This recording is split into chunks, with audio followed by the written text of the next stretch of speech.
And we begin at 6 tonight with that search for Nancy Guthrie. Tonight, the FBI is renewing its push for clues and answers. Good evening once again, everyone. I'm Colleen Williams. And I'm Michael Brownlee. A delivery driver from a nearby town was detained and released. Now the FBI is back in the neighborhood, going door to door while searching for any evidence a suspect or suspects may have left behind. All right, since the release of that doorbell video, the sheriff's office says more than 4,000 tips have come in.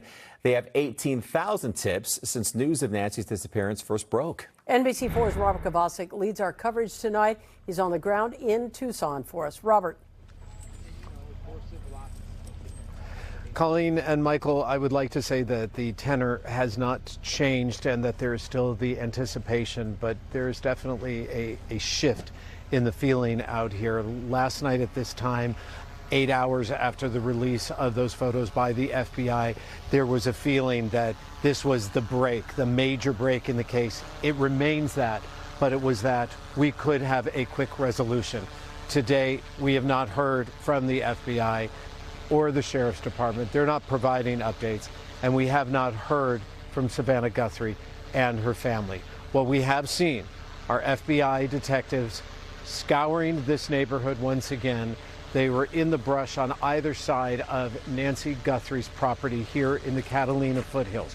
What they were looking for, we don't know. They have been here before. They have been here many times. They were out at neighbors' homes once again, asking for surveillance video, asking questions, asking them if they recognize the person that was in those images, those terrifying images of a masked, armed individual outside the door of an 84-year-old woman on a Saturday night who was supposed to be going to gather with friends on Sunday morning to watch church services online. And that is how they realized that Nancy Guthrie has been missing. And Nancy Guthrie has not been seen since. So the feeling right now is that while there is this anticipation and the hope that with all of these tips, as you mentioned, 18,000 total, that there will be some type of resolution and that we will find, if there was someone in fact who took Nancy Guthrie, that we will find that person. But right now, people know that the clock has been running, that the hours are upon us, that Nancy Guthrie has been missing now for 11 days. And the fear for her safety, the fear for her health, and the fear for her well-being is overwhelming at this point. And it's certainly palpable here among the people that knew her and the neighbors that loved her. Robert, you mentioned neighbors here. You've been showing us that growing memorial in front of Nancy Guthrie's home. Have you had a chance to talk to any of those neighbors? It's really it's heartbreaking and it's beautiful, Colleen and Michael.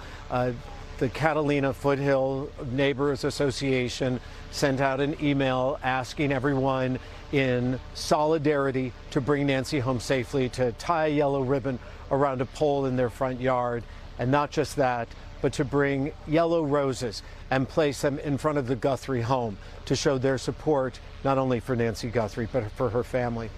Listen to what took place.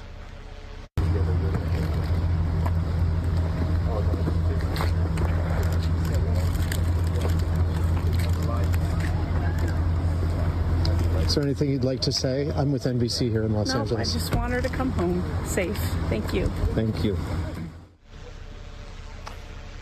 And they can't say it any more simply than that, Michael and Colleen.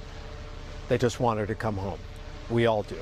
Live in Tucson, I'm Robert Kovacik. Let's go back to you. All right, Robert, thank you. Let's bring in NBC4 investigative reporter Eric Leonard. He covers the crime, he covers the courts here. He's been following this case since day one. Where does this investigation go now that this delivery driver has been released? Well, we have to assume this is only one aspect of a case that now involves dozens, if not more than 100 detectives, FBI agents. They have to move quickly. Remember, the goal of all of this is to find a living person who is missing and potentially rescue her. So they're going as quickly as they can. This is just one in a probably 1,000 steps in this investigation. It shouldn't signal that anything's been derailed or anything's been missed. It's just part of the process. Now that this person appears to be cleared, on to the next part.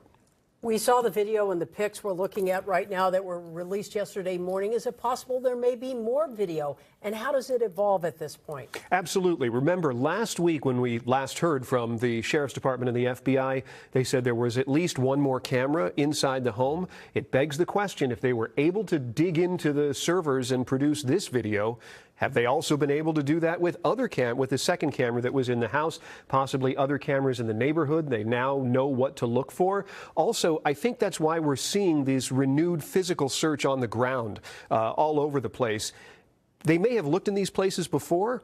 Now the agents and investigators are going back with an idea in their mind of specific things to look for, probably drawn from that video that we've seen. Such as? Well, such as the backpack, the gloves, the ski mask. Potentially, there's a lot of other stuff that has been discovered, not only in that video, but maybe there's more. Things that have been learned in the days since we last heard from the authorities that are now informing that renewed search. Will we hear from authorities? It's been well over a week now. I'm surprised by that, too. They've been so forthcoming with information, especially early on. For so many days to go by without an update surprised me. Hopefully we'll hear something, and hopefully it'll be good news. All right, Eric Leonard, as always, thank you. You got it. We will continue to follow any breaking developments in the search for Nancy Guthrie. If you have any information, you're being asked now, urged, in fact, to call the FBI, the number you see right there on your screen.